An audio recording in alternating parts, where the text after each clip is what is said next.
What's up, guys? Welcome back to Be Better Podcast. This is episode 49. Good friend of ours, James, here from Halligan Outdoors. James, what's going on, brother? Up, buddy. Oh, uh, thank you. I'm having a good night. Glad to be on and talk a lot of outdoors and fishing with you guys. So I'm Love it, man. excited. Oh yeah, Yeah, man. dude. Thanks for coming on. Matt found your page and sent it to me like a couple months back, and I was just like, dude, I'm like, this guy is like, the northern version of myself with a better beard. I'm a big fan of what you do. I love watching your stuff. Just seeing out there, on your boat, boat fish and everything, like that content to me is so good because I envy it, right? I want to be out there. Whenever I watch you do it, I pretend like I'm out there. You know what I mean? It's like I'm there watching it with you. And it's such good content as well. And we were talking a little bit about before we started here about the mission statement for you. So I don't know how often you share that, but it was pretty important to me what you said. So if you want to share your mission statement again, everybody'd love to hear it. So my mission statement is people come first. So like the way Halligan Outdoors was created, I was a firefighter. So we had to open doors to save people. And the way open the door to hunting is the same way, using a Halligan bar. Now, if a lot of people don't know what a Halligan bar is, let me get out of this. Right there, the two forks you see, that is a Halligan bar. So that opens doors for firefighters. And with Halligan Outdoors, it will open outdoors to kids, women, people that's never seen it. So my channel does the variety of stuff from duck hunting, bow hunting, turkey hunting, frog gigging, crawfish, you name it. It hits it. And I founded it about 3 or 4 years ago and I haven't looked back. I started it as a joke, honestly. I was like, oh, I'm gonna videotape it, how it goes, and then it blew up and it blew up in a good way, not the bad way, how a lot of channels go. But no, it's exciting. There's a lot of things happening behind the scenes, so it's good. Yeah, I love that, man. Like I said, we kind of mentioned this before, and to all the people listening, like we're gonna reference a lot of things. We had a good conversation before. I wish I was recording, which I never do. I feel like all the content that's good that we create is always done before we hit record. That's just a bad habit of ours. But um, we mentioned about like the old ways, right? Like how hunting, fishing, waterfowl, like all that good stuff, right? Even gigging, right? Like that's such a Hmm. term that, the nowadays youth, that's not something unless you live in a rural area, you're knowing what that is, right? You go to an inner city and ask what gigging is, they're not gonna know any what the fuck you're talking about, right? No, So we're not. it's really important for people like you who have a good following, that have a good heart, that are doing the right things right at the right time, especially when the world needs it the most. It's a really good thing for you to come out there and create that channel and give people that opportunity, not only to see how badass and fun and awesome it is, and learn about conservationism, but like at the same time learn these skills, man. These are skills. These are hard, very, very useful skills that will serve you forever. Like the Bible says, you teach a man to fish, right? Yep. These are skills that will last a lifetime, and then you're able to pass it down as well. So, like I said, I'm a big fan of the channel, brother. Your work, I can't, I can't, I can't give you enough credit, man. It's 10 out of 10 what you're able to do. Yeah, thank you. Most of the time I forget to turn my camera on. So when I do get the camera on, I try to do it. And most of it, like to the people listening, if you have a dream and you're afraid to do it, it's never going to accomplish or it's never going to come out of what you want. You just have to jump in full speed. Yeah, people might laugh at you or you might be the biggest critic. I know I am when I'm editing videos or what my wife says. She can't watch the videos or see me in this type of way, but there's a lot of people that do, and if there's someone out here that's afraid to jump in, just jump in because you won't know if it fits you or if it won't fit you until after. So if you're scared, just jump in. I will tell you the water's not cold. It's a great way to jump in full head and go, and you won't look back. Get out of your comfort zone. I love that. And you got to Yeah. know where you're starting at, right? And you just kind of build off that. And you can always talk to other people to gather information, to learn new techniques. I mean, the networking is just a reward by itself. So I mean, that's awesome that you're able to do that and uh, show others through this um, platforms. So where did the um, where did you get who's your role model who kind of like got you into this? Like in the outdoor world or Yeah, just yeah, it? outdoor. So it's a little weird. Like growing up, like I didn't have a father figure really. My godfather was, and he really didn't hunt. But my brother, he hunted. Um, and my grandpa, he lived in Louisiana. So that's where I get most of my Cajun style of stuff a little bit. But Hmm. there's a family that babysat me and Merville Piccolos, and they hunted. He was a huge bow hunter. I lived in Ohio.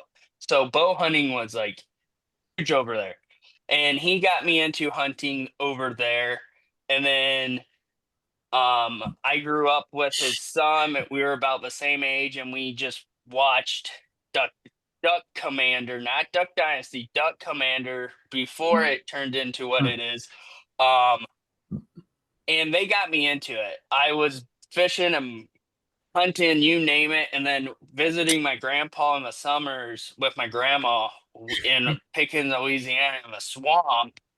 Mhm. I learned the Cajun way of stuff. So like frogging, crawfish, crabbing, the whole 9 yards of like what the channel is now. So it's really cool how the circle of stuff comes and you see yourself doing what the role models you looked up to, like Phil Robertson, um, The goat, where God the rest his soul. go. Yeah, it sucked that he passed, and all the other guys that got me into it, and it's just crazy where it goes. So it's really cool. It's hard. Like the outdoor lifestyle is not for everyone. I will straight up say it. But I took like an absence from it when we get after high school, after life gets busy. Um, I just didn't do it. And then I took a job up in Wisconsin for a fire department, and a bunch of guys there hunted and got my feet wet again. And that's where I'm like, I miss this. Like, I don't know why I ever left. So I jumped in. They got me into hunting again. I fell in love with it again. I kind of got rebaptized. Hmm. But no, my fire captain, now he's assistant chief, Hanson, he got me into hunting again. And they were the kind of the ones that pushed me to make this channel. And without those guys, I don't think Halligan Outdoors would be a thing. It was not Halligan Outdoors at first. It was One Shot Outdoors, and then when you type in One Shot Outdoors, there's like a billion things. And I was like, I want a unique thing, and I do stair climbs. If someone doesn't know what that is, it's where you climb stadiums or stairs for Okay, yeah. 9/11. So 343, but guys, actually it's 343 plus because there's a lot of guys passing away from cancer now, Mm-hmm. firefighters. But I did that and doing my stair climb. I was like, man, I was like, there's a way that we can make the door opening for the outdoors. And I was like, oh my gosh, the Halligan bar. And that's where Halligan Outdoors came from. So it's really cool. I brought a lot of history with it to this channel. So I'm really happy to be a part of it and be one of, actually, I am a founder. So I'm a owner of Halligan Outdoors too. So it's really cool to be big circle helping all the first responders too. Yeah, no doubt, man. Before I before I switched into my current profession, I'm going back to what you said about jumping in feet first, right? I was scared to leave a successful tech sales career, right, and jump in and try something new. But the philosophy, like you mentioned earlier, I would rather do something for a little bit and either know I didn't like it or fail than be 90 on my deathbed and be like, what if? right? What if I Mm-hmm. would have jumped in feet first, right? So I commend you and I have a lot of respect for you for doing that, because a lot of people have beautiful ideas and good dreams. They never take the initiative to get it done. On the flip side of that as well, I relate to you a lot, brother. I never had a father figure. My grandfather raised me. He's 85 now. God bless him. He's still around. But I never really had that outdoors experience until later in life. And I was able to connect with some people, and I've been hunting for a little over 10 years now. And I want to talk about something with you, magical, because Matt unfortunately hasn't had the benefit of hunting just yet. We're gonna get him out here this year. Actually, maybe not, because Matt has a baby about to be here any Yeah. 15 minutes. So, if baby permitting, we'll get Matt Right. out here. But I want to talk about something magical that all the people that listen to this podcast and to your show that are not hunting, that are maybe getting into hunting, that haven't been there yet. Duck hunting is the most fun you can have with a group of people, hands down. You can be loud, you can have a radio, you can eat snacks, you can hang out. Ducks fly over because of your decoys, because of your calls, and you light them up, and then you're Mm-hmm. good, right? Deer hunting, in my opinion, is one of the most gruesome, hardest, strategic things to hunt out there. And I love hunting deer. It's my favorite season. I've been blessed to kill one almost every year. I shot one last year. It dropped. And whenever I waited 30 minutes, I went over there. It got up and ran away. I tracked it for about a mile and I lost it. So he's out there somewhere, either floating around or he's, fighting still. He's a tough guy. So my point, I want to talk about real quick, and sorry for the rant, fellas, the magic, and you'll know exactly what I'm talking about when I describe it. So let me paint you guys a picture for all those who don't deer hunt just yet. Okay. In Missouri, where we live, and I know you're in Wisconsin, so it's even colder, right? So it's 3 a.m. You're in camp. We sleep in a camper. It has heat sometimes. The camper always fucking loses power, so we're always freezing our asses off. You know how it is, and I wouldn't have it any other way because it builds character. Nope. So we eat a little snack. I always drink a little thing of fucking 2% milk real quick. I walk out in the pitch black. There's nothing but the moonlight out, and hopefully there's some clouds because you don't want the moonlight. So you're walking out there. It's pitch black. You have no idea sense of direction. You're using a flashlight. You hear things rustling off in the woods. It's super sketchy because you don't know if it's a bear, a mountain lion, a bobcat, Sasquatch. Sasquatch. You have no idea, but something's watching you, and you can't see it, but it knows exactly where you are and what you're doing. So it's the sketchiest 200, 300 yards of your life getting to the tree stand. You get up there about 3:30-ish, and you sit there. And then what happens about 5? The sun comes up, and all of the dew and all the frost and all the frozen shit on the tree starts to melt, and the forest comes alive. And you Yep. see the sun come over the horizon, because we always hunt in a valley. You see the sun come over the horizon line of the valley or the mountain or hill, whatever you want to call it, and the forest wakes up. And it's magical. I mean, I've lived in an urban environment most of my life. I have seen a city at 3 a.m. when nobody's out. I've seen a city at 6 a.m. when everybody's getting up and driving and getting into their cars and going to work. It's the same exact commotion of sound and movement, but it's nature. Trees are starting to move, animals, squirrels, birds are starting to chirp, right? And then if you're lucky, about 10 o'clock golden hour, you'll see a beautiful 10, 12 pointer come down the trail right to the stream, and then you can do what you need to do. But for all those out there who haven't hunted, my favorite portion of hunting deer is being there in that morning to hear the deer or to hear the forest wake up. And it's something that you'll never forget. It's something that's magical, and you're never more connected to nature than you are right then, in my opinion. You hit it to a T on that. Man.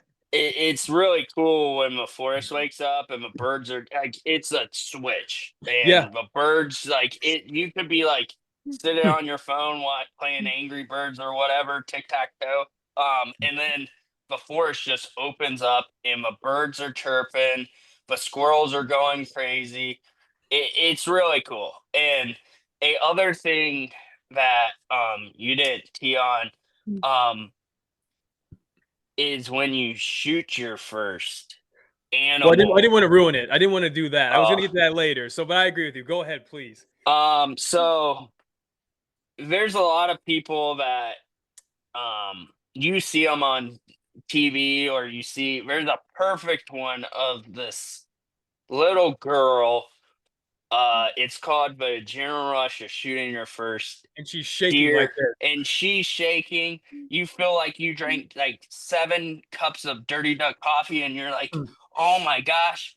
That feeling is every time I shoot anything, any duck, any bird, a frog.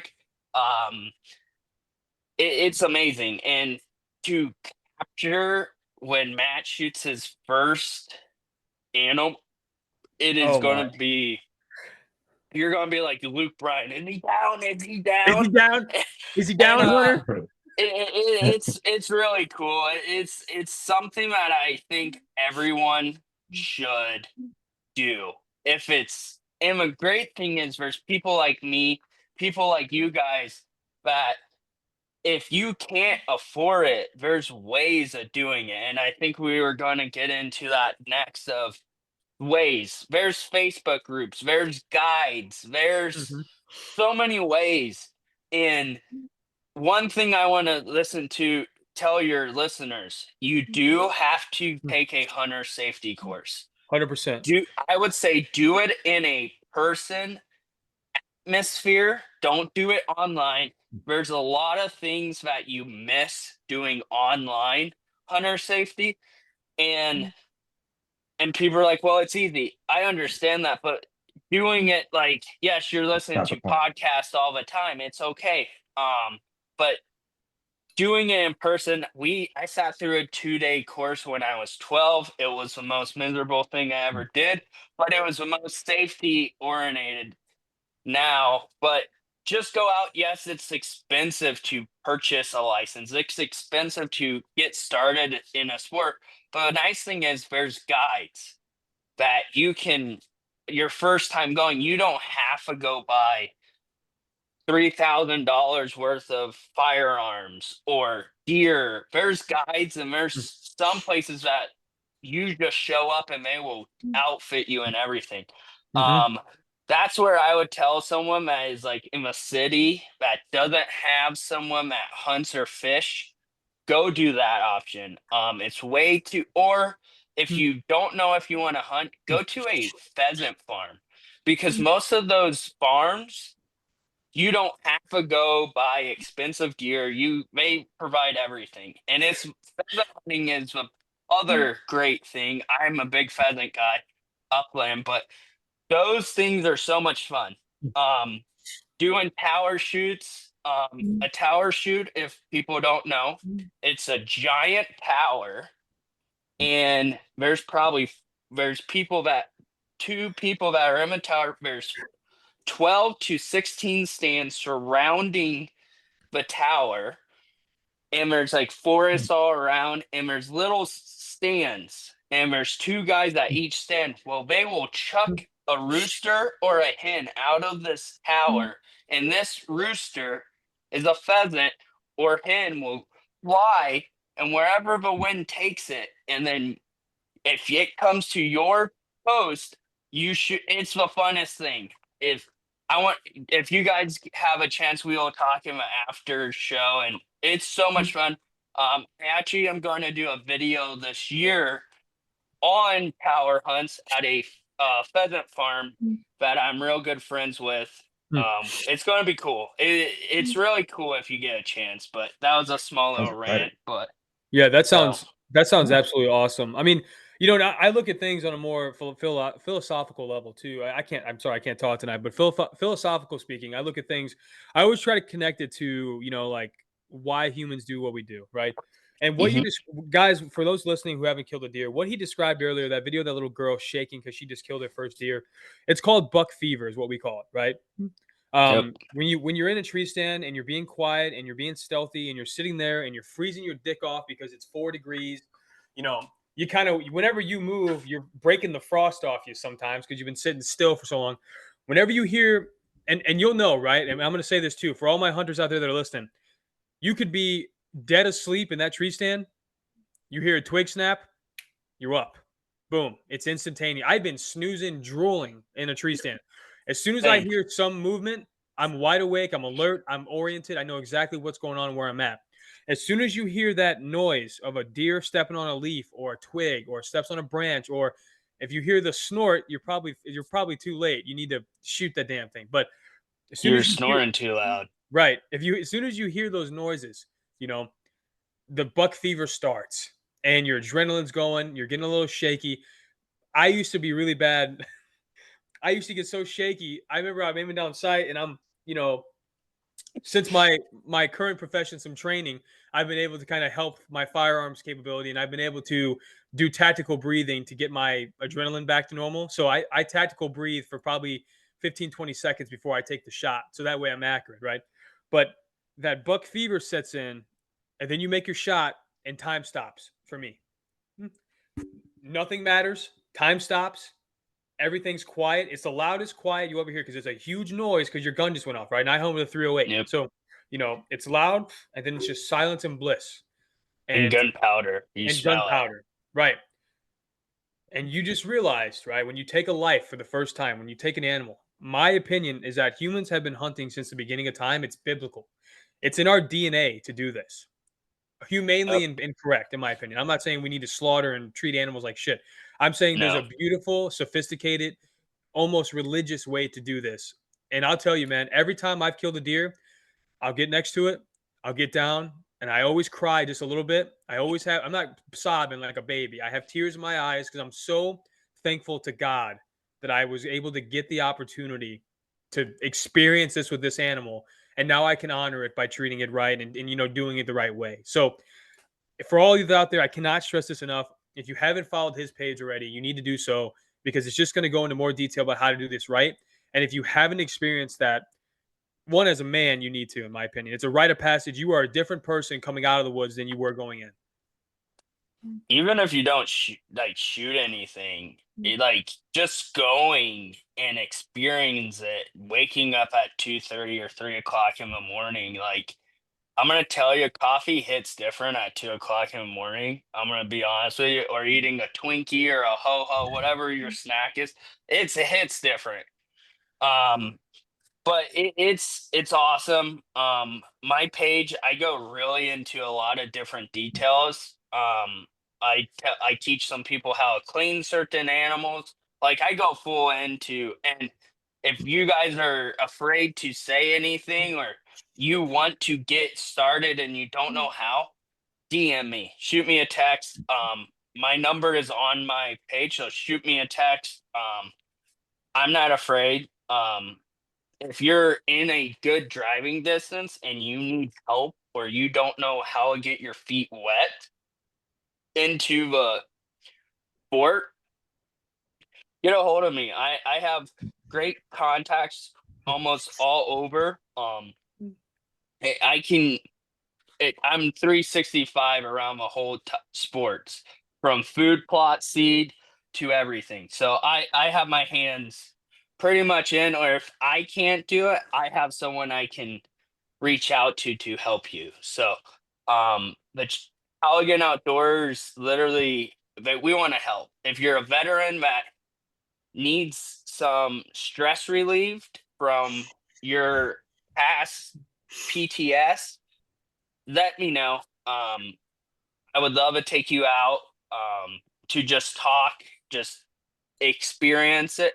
Or if you're a woman that wants to get into the sport because she wants to feel what outdoors is, just let me know. Like I have so many women that just left their husband. They have kids that want to get into the sports. They reach out to me, and I have other guys that I get people to.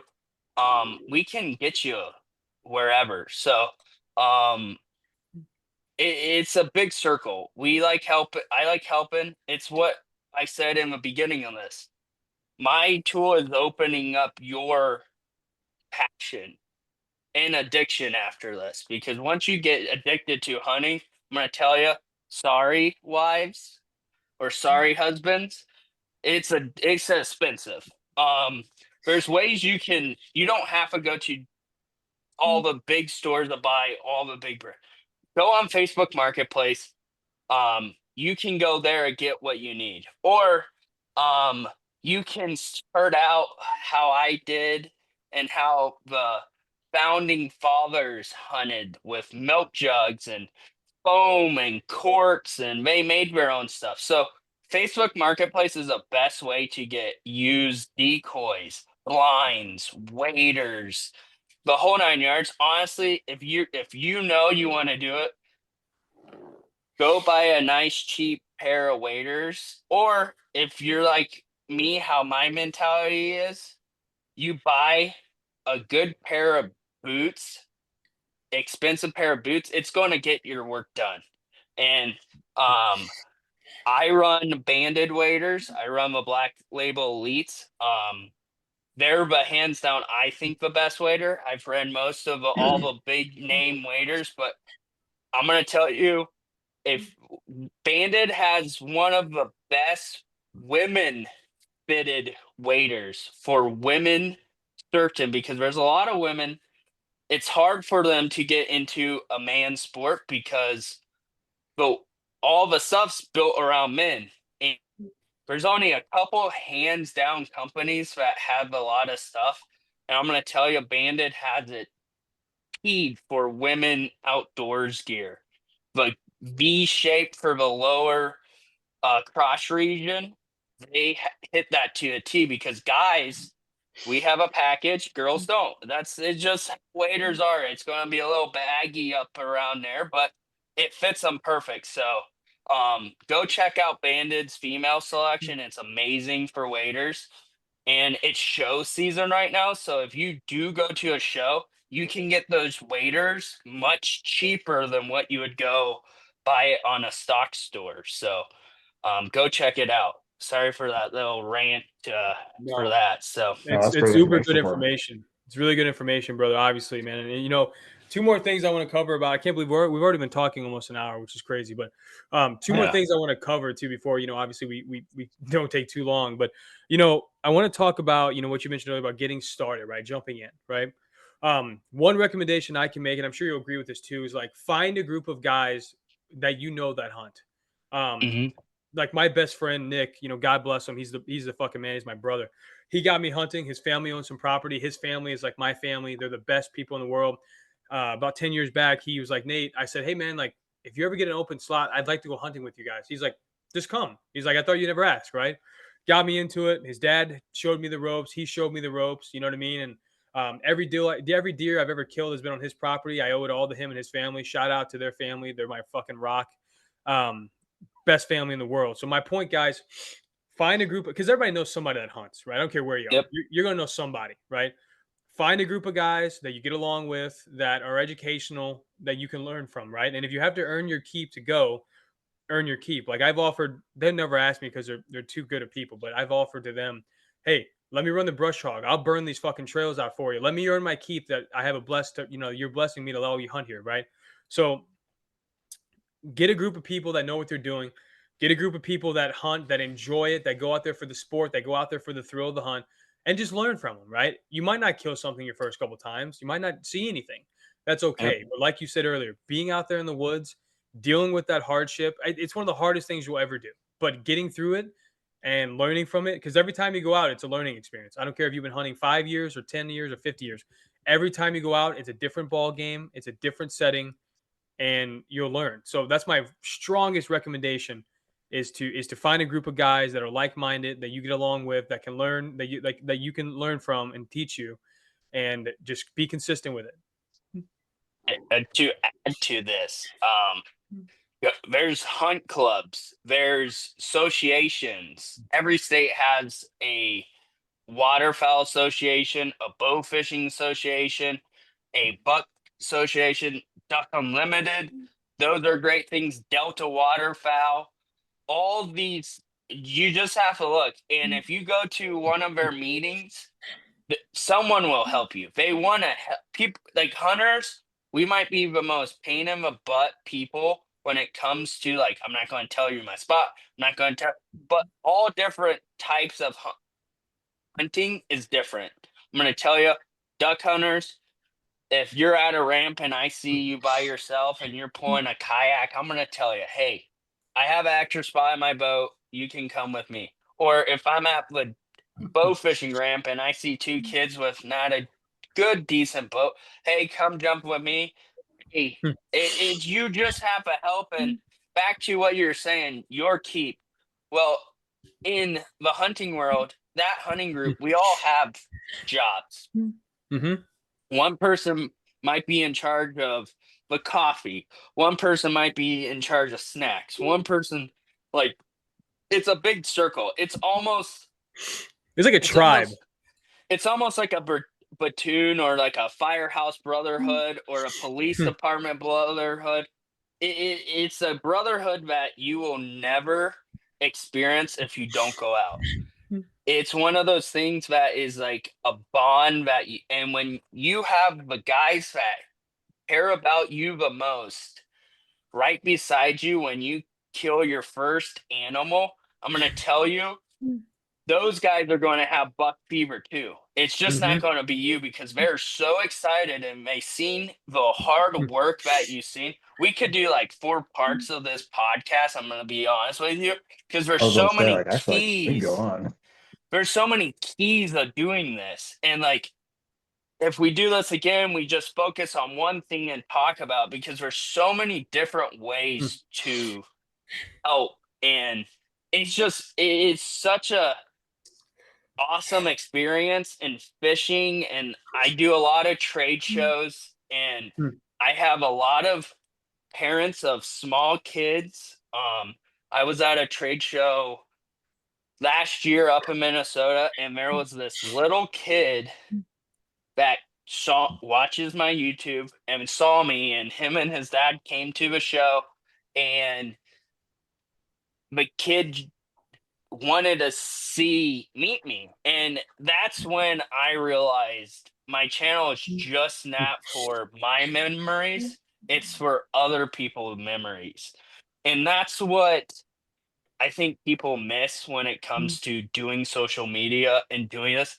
You forget who you're reaching and the people that they might not be able to afford to do this, or they might not have the opportunities that everyone else has. And I'm going to tell you, I didn't grow up with the world's fanciest stuff, but if you work your ass off and you work and you push and you keep your head down, you can get what you need.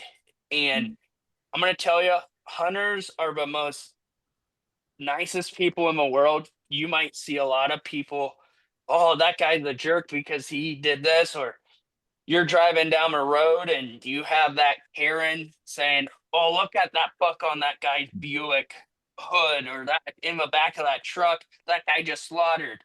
Well, if you think about it, a lot of hunters down south or up by us, that's their food. That's what's feeding their kids. They might not be able to go to Walmart or a meat butcher to pay 150 bucks for meat or a whole cow for their family. They're hunting what they need to feed. And I'm going to tell you, I have a freezer full of meat and we eat it all year long, from pheasant to frog legs to fish to deer to duck to goose. We eat it all year round. And there's a lot of people, they don't even buy meat at the store because they have, if you're down south and you have hogs, there's your bacon, there's your ribs. And I'm gonna tell you, if you guys ever get a chance to go hog hunting, take that opportunity to eat because that is the funnest thing ever. And hogs are freaking wild. They will F you up real fast. But no, it's awesome. Like, we're gonna get Matt here, or I'm gonna come down and we can film your hunt. We will make Awesome. a memory of it, so it's gonna be fun. So Yeah, I love that, dude. I mean, the philosophy what you're saying is good. I mean, you got our endorsement and support 110%. I mean, hunting is magical. There's something sacred about it. I'm not trying. Like I said, I like to think of myself as a tough guy. I'll fight the biggest man in the world, and maybe if I get my ass beat, maybe not, but at least I'll fight him. I'll tell you, man, when I kill that deer, I'm bawling like a baby. I'm just so thankful, and it's such a special moment to me. And people don't understand that connectiveness. Like, it brings you back to the roots of being a human. You know, forget this smartphone, forget your car, forget technology, forget money, forget all that shit.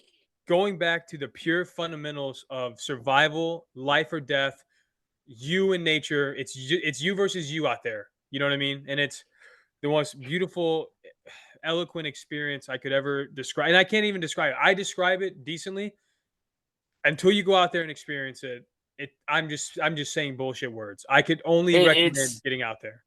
it's something that's not speakable on. It's something, and each person's experience is different.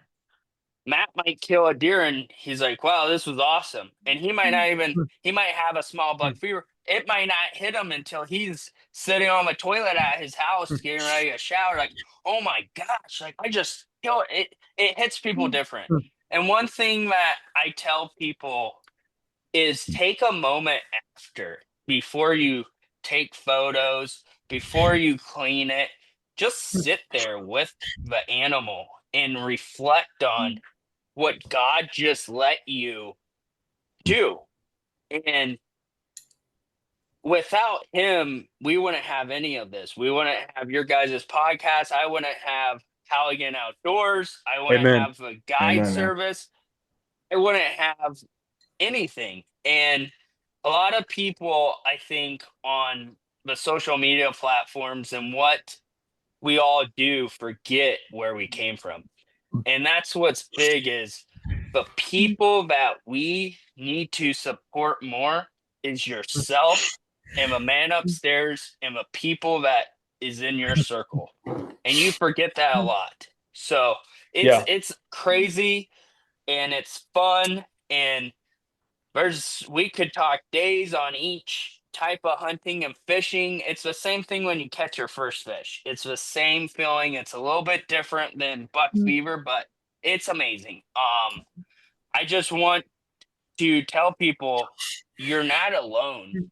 You go out and there might be people that never killed anything. I could tell you multiple times I've gone out and sat in a tree stand during hunting season without a firearm just to relax and recharge Take it in.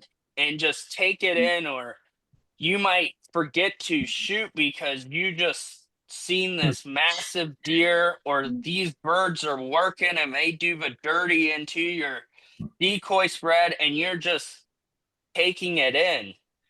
And I tell people, if you're going to get into the content creator of the outdoors, don't be focused on the camera part. Be focused on what you're doing with Mother Nature. And I'm the worst at it. I forget to play on the camera because I'm so built in, and that's how I was raised. I wasn't grew up on a phone my whole life. So technology, I'm Amish when it comes to it. That's, I think, why I can grow this big bushy beard. But it's just one of these things where you have to enjoy nature. If you don't, and all these cities are being built right now, and we're going to lose this public land. We're going to lose all this nature if we don't have people in the outdoors. Um, one But your association dues for Duck Unlimited, Delta, Waterfowl Association, Bow Fishing Association, your hunting and fishing license, that all goes back to help conservation efforts. And yes, you killing a deer or catching a fish or shooting a duck, that is conservation. Even though someone wants to be like, no, it's not. Yes, you are. You buying the ammo, you're like, it's a big circle. You're helping the triangle in a triangle. And people don't understand what that is because they might never grew up that way, or they've been brainwashed to not accept those situations. And I hate to say it, I'm not trying to sound politic or turn into Ted Nugent right now on stuff, but if you guys don't know who Ted Nugent, you've lived under a rock. He's like one of the best bow hunters and best guitar players ever lived. And go check out his Spirit of the Wild. I grew up watching him as a kid. He's one of the reasons I'm here where I'm at today. If it wasn't for Phil Robertson, um, Bill Dance, Scott Martin, Ted Nugent, Sam LaPiccolo, all these guys that turned me into where I am now, You all have a mentor that you grew up like, I want to be that when I grow up. I had something that I grew up to. We all want to be the president. We all want to be a teacher. We all want to be a cop. We all want to be a firefighter. You all want to be playing in the NFL. But I'm going to tell you how many people say, oh, I want to be a professional hunter. I could tell you, I didn't want to be a content creator for the outdoors or be a guide. It just fell in my lap. And I'm like, this is my life. The outdoors is my life. So, sorry for that rant and turned into Ted Uh, Nugent for a minute, but I love it. I wake up every day, I have dreams about bow fishing and duck hunting when I'm sleeping, when I'm not Hmm. working or hunting or fishing. I'm always watching other people's videos. I'm always thinking, okay, how can I get that shot for this company I represent? And you're constantly working. With you guys, like with a podcast, you guys are constantly working. You don't even know you're working when you're working. Hmm. But one saying I live by every day is live every day like it's your last. If you don't live in the moment, when you're dead, you can't do shit about it. So, um, with that, just keep on moving forward and live every day like your last.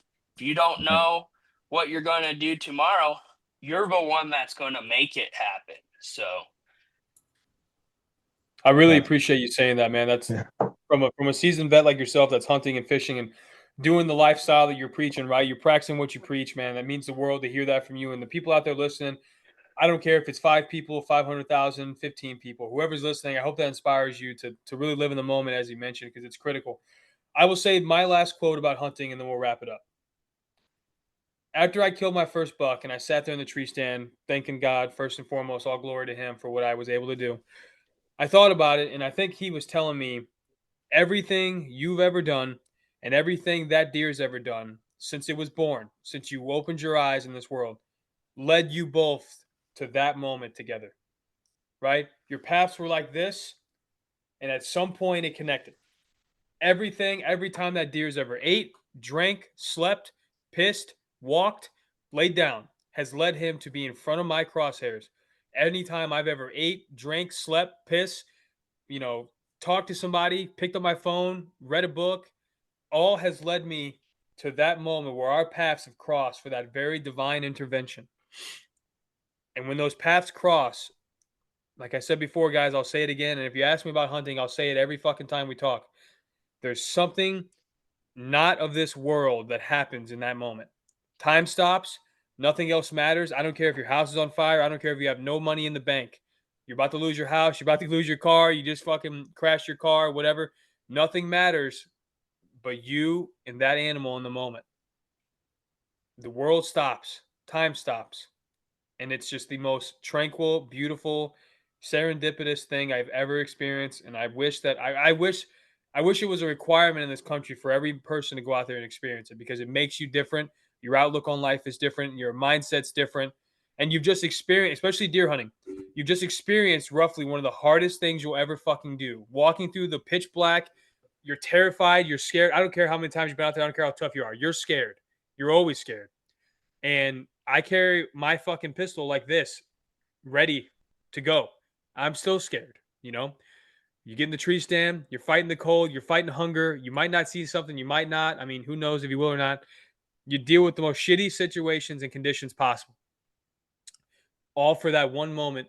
And you could miss. I've missed, right? I mean, you Yep. could miss. You could be doing, you could have went through all that hardship and the deer's right in front of you.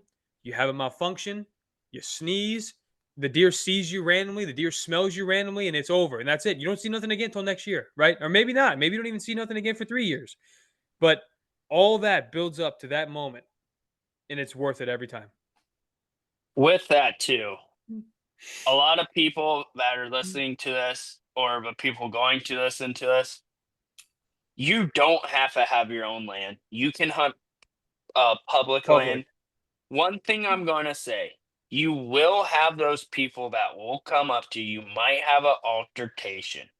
Don't let that choose your fate. Say, I don't want to do this anymore because some asshole blew up on you and said, "This is my spot," or "This is my public land." No one owns the public land. If you were in that spot first, yes, that's your spot. If you're Most people on public land have tree stands. Or Well, climbers.